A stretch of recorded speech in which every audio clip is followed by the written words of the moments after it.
এবং থানা বিএনপির আহ্বায়ক জনাব মোহাম্মদ আকাশ আলী মন্ডল ভাইকে। সম্মানিত উপস্থিতি, এ পর্যায়ে আপনাদের মাঝে কথা বলার জন্য বিনীতভাবে অনুরোধ জ্ঞাপন করছি।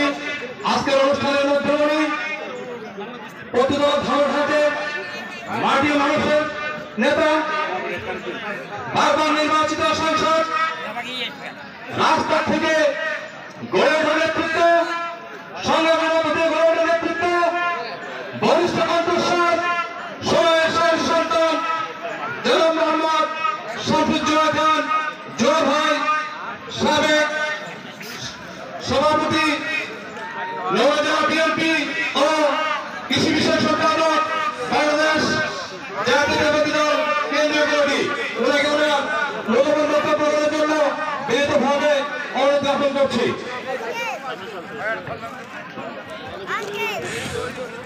বিসমিল্লাহির রহমানির রহিম। আকবরপুর ইউনিয়ন বিএনপি আয়োজিত আজকে দোয়া ও ইফতার মাহফিলে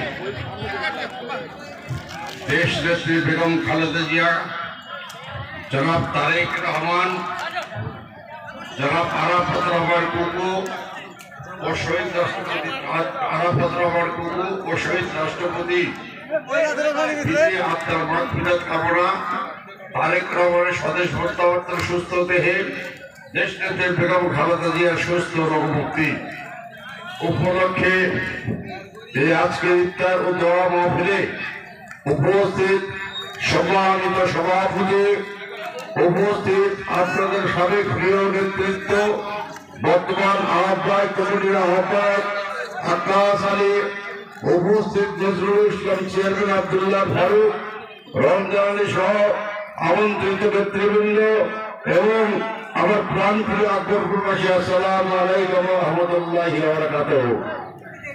বক্তব্য বেশি দেওয়া যাবে না, কারণ কিছুক্ষণের মধ্যেই আমাদের ইফতার মাহফিল অনুষ্ঠিত হতে যাচ্ছে।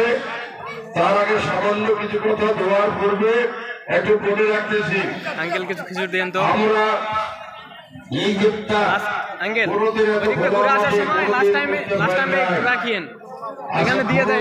বছর ধরে আমরা পরিচিত ছিলাম। আল্লাহ আমাদেরকে সুযোগ করে দিয়েছেন, ফেরওয়ান বিদায় হয়ে গেছে। ফেরওয়ান বিদায়ের পরে আমরা আজকে উন্মুক্ত ভাবে সবকিছু বাংলাদেশে করতে পারতেছি। আগে পুলিশের ভয়ে বাড়িতে থাকতে পারতেন না, আজকে পুলিশ থেকে মুক্ত হয়েছেন, এটা আল্লাহর রসুলের বাণী। বর্তমানে তত্ত্বাবধায়ক সরকার ছিল দল, কিন্তু ক্ষমতা এখন আসে নাই। আমাদের অনেক ভাইরা মনে করতেছে বিএনপি বোধহয় ক্ষমতায় চলে আসছে। ঘটনা সঠিক না।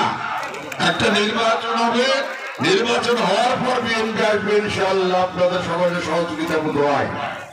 এই পর্যন্ত আপনাদেরকে শান্ত থাকতে হবে। কোন প্রকারের কোন হটকারিতা, কোন প্রকারের কোন অপকর্ম, কোন প্রকারের কোন দুষ্কৃতি কর্ম এগুলো করা যাবে না। তাই আমি আপনাদের সকলকে অনুরোধ জানাবো, আগ্রহ সংযমুক্ত ভাবে দেশ বন্ধু তারেক রহমানের পক্ষ থেকে যখন যে নির্দেশ আসবে সেই নির্দেশ মতো আমরা ঝাঁপিয়ে পড়ে আমাদের কর্মসূচি সকল কর্ম এই আশাবাদে ব্যক্ত করেই আজকের মতো এখানে বিদায় দিচ্ছি। আসসালামু আলাইকুম ওয়া রাহমাতুল্লাহি ওয়া বারাকাতুহু। আবার যেন আগামী বছরের তার এই আমরা সকলে একসাথে করতে পারি, আল্লাহ পাকের দরবারে আমরা দোয়া চাই। সকলকে ধন্যবাদ। আসসালামু আলাইকুম। ধন্যবাদ।